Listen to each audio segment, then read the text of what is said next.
My name's Alyssa, and I was 26 when this happened. I manage a clothing store in a strip mall. One of those jobs where you spend all day fixing displays, smiling at people who don't see you, and pretending you're not exhausted.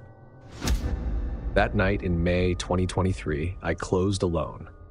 My assistant called out, so the last hour dragged by in silence. By the time I locked the front doors, my brain was still in work mode. Count the drawer, check the lock twice, make sure the alarm chirped. I had about a 40-minute drive home through rural Alabama. The roads were empty, and I stopped at the same gas station I always did. One of the only lit places on a dark stretch of road with nothing else around. The station was half lit. A couple overhead lights were out, making the pumps look tired. Inside, the store glowed harsh and bright. I could see the clerk behind the counter, head down on his phone. I parked near the front, and then I saw a woman. I thought she was walking past my car, but she stopped. She was standing right beside my driver's side door now. She was close enough that opening the door would have hit her. She was in a light-colored hoodie and dark pants, hair pulled back, messy. Nothing obviously threatening about her, but people don't stand that close unless they want something. I rolled my window down a couple inches. "Hey," I said, "are you okay?" No response. I waited for the usual request: money, a ride, a phone, something. She just looked at the window. I tried again. "Ma'am?" Still nothing. I looked toward the store. The clerk hadn't noticed. 2 cars pulled in, got gas, and left without slowing down. When I looked back at her, something felt wrong in a way I couldn't immediately explain. Her mouth hadn't moved at all. No swallow, no twitch, nothing. And her eyes, she wasn't blinking. Not normally, anyway. It didn't look natural. It looked intentional. Like she was trying not to move. That stillness started to feel aggressive. I checked my locks automatically. I hadn't turned the engine off. "If you need help," I said, "I can call someone for you." She hadn't looked at the clerk. She hadn't looked around. She'd been watching only me. I put the car in drive and eased forward, thinking I'd just reposition, pull closer to the door where the light was better. She moved with me. She stepped forward at the same pace, staying aligned with my door. I stopped. Now she was still right there, like we hadn't moved at all. I cracked the window a little more, enough to talk clearly. "I'm not opening the door," I said, "but if you need help, I'll call someone." Her gaze dipped. Phone, door handle, back to the window. I locked the doors again without thinking. I moved in my seat to look past her toward the front door. She adjusted too, just enough to stay blocking the door. That's when my thoughts shortened. Don't get out. Don't argue. Get away from her. I lifted my phone to my ear like I was making a call. "Hey," I said loudly, "I'm at the gas station on County Road. Can you stay on the phone with me?" I wasn't calling anyone. She didn't react, so I honked. One long blast that echoed across the lot. The clerk finally looked up. One guy at a pump turned around. The woman took a single step back. That inch of space was enough. I put the car in reverse and backed up slowly, never taking my eyes off her. I just wanted distance. She stayed where she was, watching. As my angle changed, I noticed something else. Her hands were slightly behind her hips, like she didn't want me to see them clearly. Maybe it meant nothing. My body didn't believe that. I pulled forward toward the store, parked under the brightest light, and got out fast. Inside, my hands started shaking. "That woman outside," I said to the clerk. "Do you know her?" He leaned and looked. "She'd been standing there?" "Yes, right next to my car." He shrugged. "People be weird." Like that meant or explained something. I bought a bottle of water I didn't want just to stay inside, and watched through the glass. She hadn't gone to a car. She hadn't asked anyone else for help. After a few minutes, she walked around the corner of the building, toward the darker side near the trash cans, and disappeared. When I finally left, I scanned the lot carefully, and then I took the long way home, sticking to lit roads, even though it added time.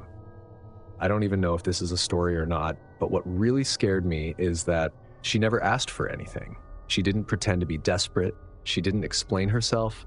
She just took the space beside my door and waited for me to decide what kind of person I was going to be.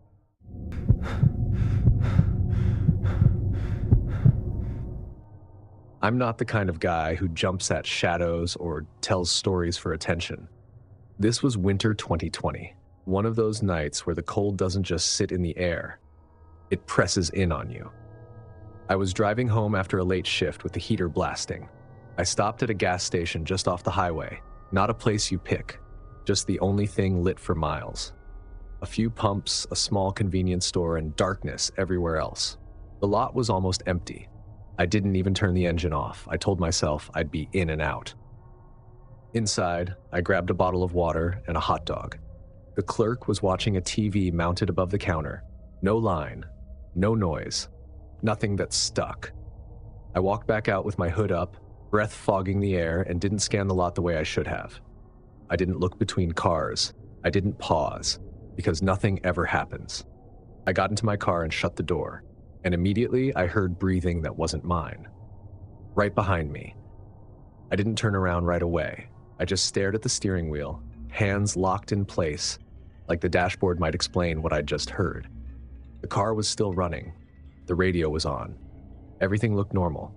In the rearview mirror, I caught a shape. A man, sitting directly behind me. "Get out of my car," I yelled. He didn't move. He leaned forward, and I could see his face better in the mirror. He didn't look dangerous. He didn't look frantic. He looked ordinary, like someone you wouldn't remember 10 minutes later. "Relax," he said. "I thought it was my buddy's car." "No," I said. "Get out, now." Instead of leaving, he started talking, asking questions. "You from around here?" I didn't answer. My head was suddenly crowded with thoughts. Are the doors locked? Can he reach me? Where's the clerk? Why isn't anyone else here? He kept going like we were stuck in a conversation we'd agreed to have. "My phone's dead," he said. "I'm waiting on someone." I turned my head just enough to confirm what I already knew. He was fully seated, feet on the floor, one hand resting near the middle seat belt latch. He wasn't scrambling to leave.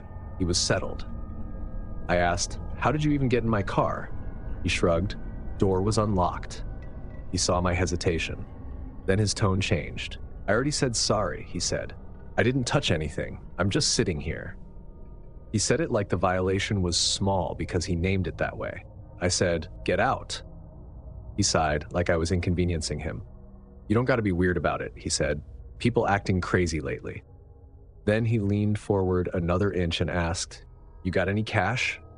That was the moment I realized I was still trying to keep things polite, still trying to be calm, still acting like social rules mattered. They didn't. I raised my voice and said, "Hey, I need help over here." He looked toward the store windows. "Don't do that," he said. I said it again, louder, and then I got out of the car. For a split second, I thought he might grab me or jump into the driver's seat. My body braced for something worse, but he didn't rush. He stepped out slowly, irritation written all over his face, like I had made things awkward. "Man," he said, "I told you. I thought it was my ride." He took a few steps away from the car and stopped, watching me like he was waiting to see what I'd do next. The clerk finally cracked the door open. "You okay?" he asked. "There was someone in my back seat," I said. "Call somebody." The guy raised his hand slightly, not apologetic, more like, "This guy's overreacting."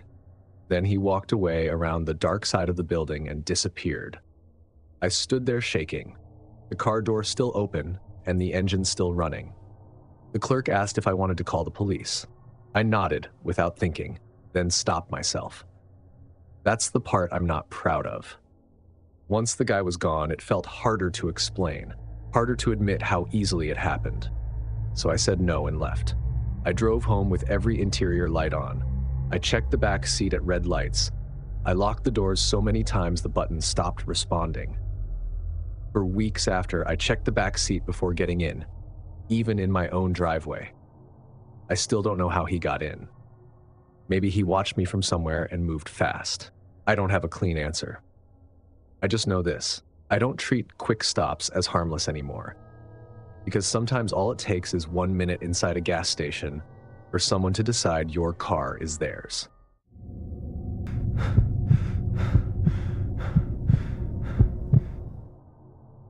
I was driving back through northern Michigan after visiting a friend from school.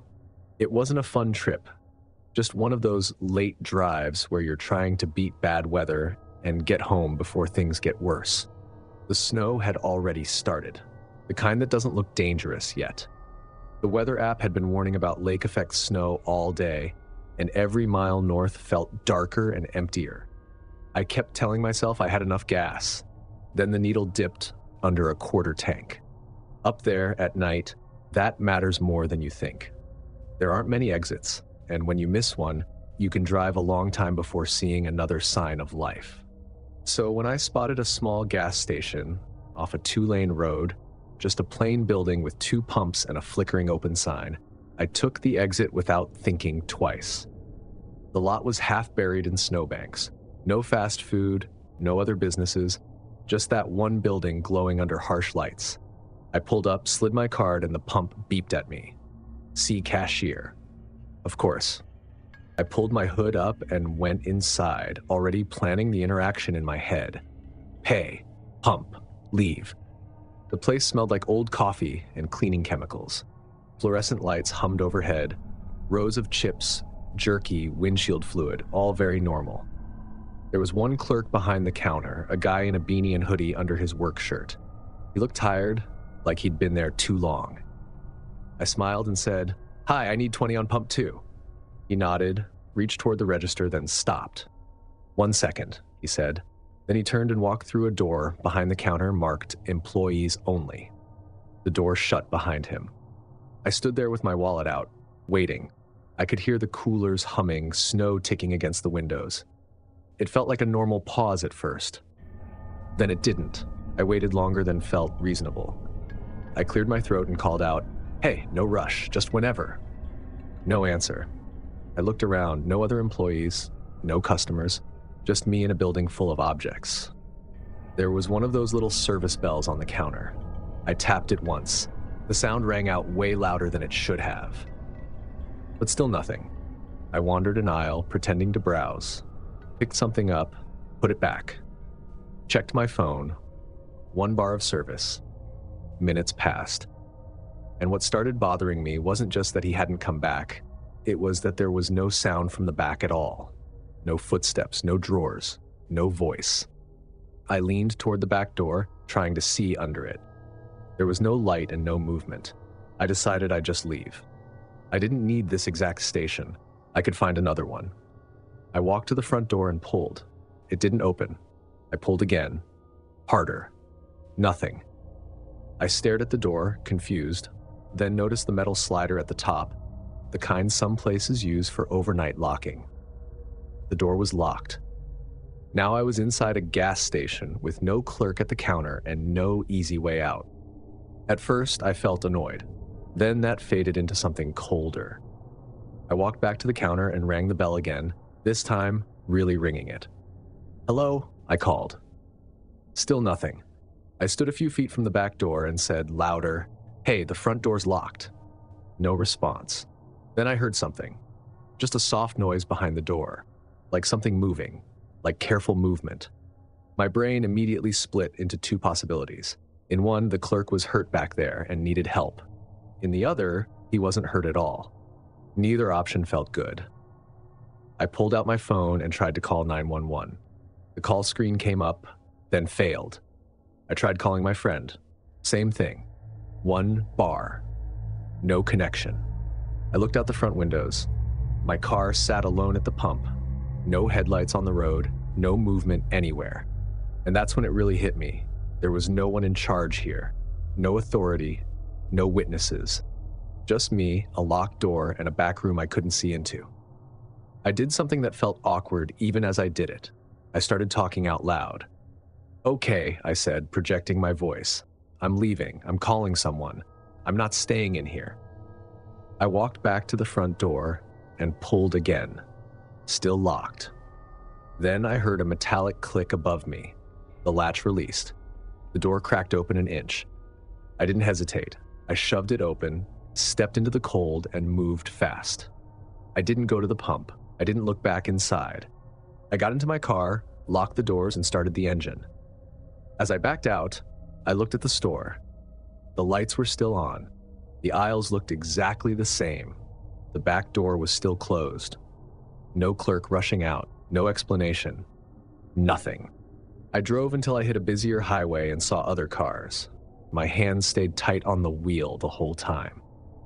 A week later, I mentioned it to a coworker like it was just a weird travel story. She shrugged and said, "Oh yeah, some stations up there don't staff overnight. They lock up and monitor remotely." That explanation should have made it fine. It didn't, because it didn't explain why he said 1 second. It didn't explain the noise behind the door. It didn't explain why the front door unlocked only when I tried to leave again. I never went back. I don't even remember the name of the station. I just remember standing alone in a place that should have been safe and realizing how fast a public space can turn into somewhere no one can hear you.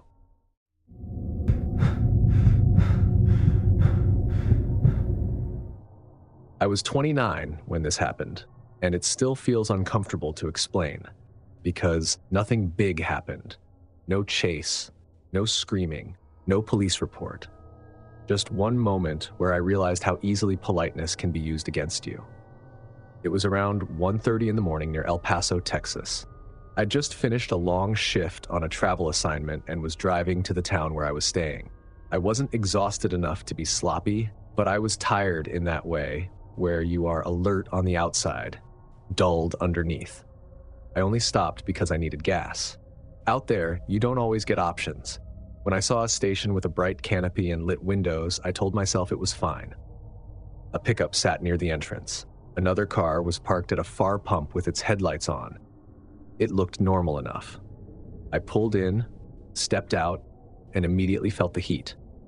Desert nights don't cool the way you expect. The place smelled like dust and fuel. I slid my card, started pumping, and stayed close to my car with my keys looped through my fingers. That's when I noticed him. He stood at the next pump over, not actually pumping gas, just lingering. Dark pants, light jacket, baseball cap pulled low. The lighting made his face hard to read. At first, I didn't think danger. I thought annoyance. He stepped closer, entering my space without announcing it. "Miss?" he said. I looked up. "Yeah?" He gestured at the pump. "You? Help? How use?" His English sounded broken but careful. "I work in healthcare. Explaining things calmly is second nature." I pointed at the card slot, explained grades, kept my tone neutral. He smiled briefly, thanked me, and I thought that would be the end of it. It wasn't. "Where are you going?" he asked. That question changed everything. I gave the kind of answer women learn to give, just headed to my place. "Where?" he asked, stepping closer again. I kept my voice even. "Not far."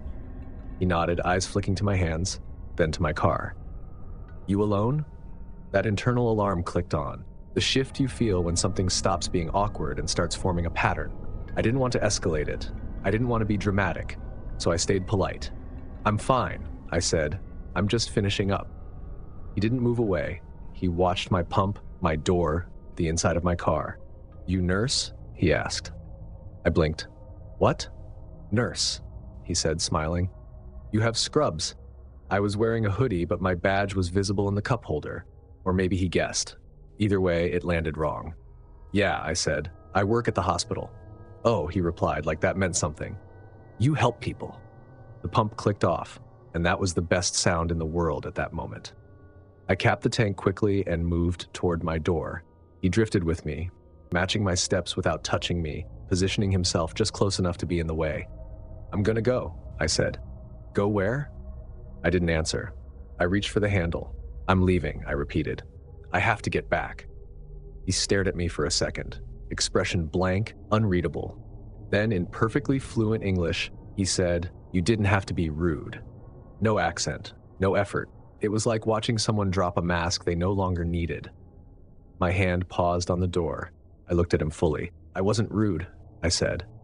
He smiled, but it felt wrong. "You're acting like I did something." I didn't respond. I got into my car, shut the door, and locked it immediately. My hands were steady. My thinking was sharp. Outside, he stepped back one pace. He didn't touch the car, didn't raise his voice, didn't make a scene. He just watched me. I started the engine, backed out smoothly, drove off like nothing had happened, like I was trying not to turn it into something bigger. In my mirror, he stayed under the canopy lights, perfectly still. I drove until the station disappeared, then pulled into a busy exit with a fast food place attached. I sat with the engine running and the doors locked. Only then did my body catch up. At work, I deal with people in crisis all the time. You learn the difference between confusion and performance, between need and manipulation. That man had been performing. The broken English wasn't confusion, it was leverage. It kept me explaining, engaging, staying in helper mode. And the moment I tried to end the interaction, he switched tactics and tried to make me feel guilty. You didn't have to be rude. Like my safety was a manners problem. For weeks afterward, I replayed it, not as a dramatic scene, but as questions. Why me? How long had he been there? What would have changed if I'd stayed another 5 seconds? The worst part was how ordinary it all looked. From the outside, nothing happened. No shouting, no struggle, no obvious threat. Just a woman getting gas, a man asking for help. But I know what I felt when his English suddenly became perfect. It wasn't surprise, it was clarity. Like my brain finally stopped trying to be polite and started trying to protect me. And I've never treated a quick gas stop the same way again.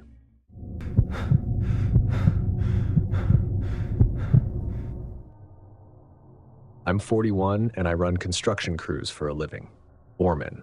I'm the guy who's on site early, checking staging, watching for mistakes, making sure nobody gets hurt. I'm not jumpy. I don't get spooked by shadows or noises. That matters because if this had happened to someone else, I might have brushed it off. This was Bakersfield, late 2019, just before midnight. I remember because my phone clock was the brightest thing in my truck besides the dash. I'd been on a late job, cleanup dragged, paperwork dragged longer, and all I wanted was gas and sleep. The station was familiar. Bright canopy, humming lights, small store. Not empty, not busy. One car near the front pumps, a pickup by the entrance. I parked on the far side of the building. Habit. Fewer cars, more room to pull out. I drive a work truck with tools in the back, and I don't like being boxed in. That side of the building was darker. The canopy lights faded around the corner, leaving a stretch of weak wall lights, a trash enclosure, and a delivery door. Quiet. The kind of quiet where you notice everything. I left the engine running and checked a text from one of my guys about the morning load. That's when I heard the knock on my driver's side window, like someone knocking on an office door. My first reaction was irritation, not fear. I turned my head and saw nothing but darkness, just my own reflection in the glass. Then the person leaned forward enough to catch the light. Not a full face, just part of one. A cheek, a mouth, the brim of a hat. Close enough that his breath fogged the corner of the window. My body tightened immediately. I cracked the window maybe half an inch. "Hey," he said casually, "you got the time?" Normal question, almost convincing. "Almost midnight," I said. "Appreciate it," he replied. And he didn't step back. He stayed right there, too close, half hidden, positioned where I couldn't see his full body. "Where you headed?" he asked. I paused. "Home." He laughed lightly, like we were chatting. "Long day?" "Yeah, I'm good," I said, starting to roll the window up. His hand lifted, palm out, like he was politely stopping me. "Hey, relax," he said quickly. "I'm not asking for money." That sentence flipped something in my head. I hadn't accused him of anything. He said it because he knew how this looked, because he knew the situation was off. I rolled the window all the way up. I expected him to step back, shrug it off, walk away. Instead, he leaned closer. His forehead nearly touched the glass. He smiled like he was trying to reset the moment. Then he tapped the window again. I didn't respond. That's when it hit me. I hadn't heard him approach. No footsteps, no gravel crunch, no fence rattle. Nothing. That side of the building was quiet. The kind of quiet where you hear trash shift in the wind. If he'd walked up, I should have heard something. I scanned around him, trying to figure out how he got there. Behind him was the wall and a narrow strip of gravel between the building and a chain-link fence. On the other side of the fence was an empty lot, dirt and weeds. If he'd come around the corner, I would have seen him in my mirror. That mirror catches that angle. I know it does. If he came through the gravel, I should have heard it. But the first sound he made was knocking on my window. He knocked again and looked toward the passenger side like he was checking options. That was enough. I put the truck in drive and rolled forward. As I pulled out, he stepped back fast, like I'd interrupted something. My headlights swept across him for a second. I saw more of him then. Mid-30s maybe, scruffy, hat pulled low, normal looking. But one arm was held close to his side, angled away from the light like he didn't want it seen. I drove under the canopy lights and straight out of the lot. At the next light, I checked my mirrors, expecting headlights. Nothing. That bothered me more than a chase would have. It meant he wasn't acting on impulse. He tried the interaction, tested boundaries, and when it didn't work, he let it go, like I wasn't the only option. The next day at work, one of my guys joked that I seemed jumpy. I laughed it off. I didn't explain. Because how do you explain that what rattled you wasn't a visible threat, but the way someone appeared beside you from a place you thought was empty? For a long time after that, I stopped parking in dark corners. I kept my mirrors wider. I stayed alert even when I didn't feel like I needed to be. And sometimes, when I'm near the dark side of a building late at night, I catch myself listening, not for footsteps, but for the sound that should come before someone arrives. Because that night in Bakersfield, it never did. Only the knock. If these stories reminded you that danger doesn't always announce itself, go ahead, smash that like button, hit subscribe so you never miss the next nightmare, and let me know which story got under your skin. And if highways feel safer than gas stations, think again. Click now to watch 4 really scary highway stories. Because sometimes the road isn't empty. You're just not supposed to see who's there yet. Thanks for watching. Stay alert, stay safe, and I'll see you in the next nightmare.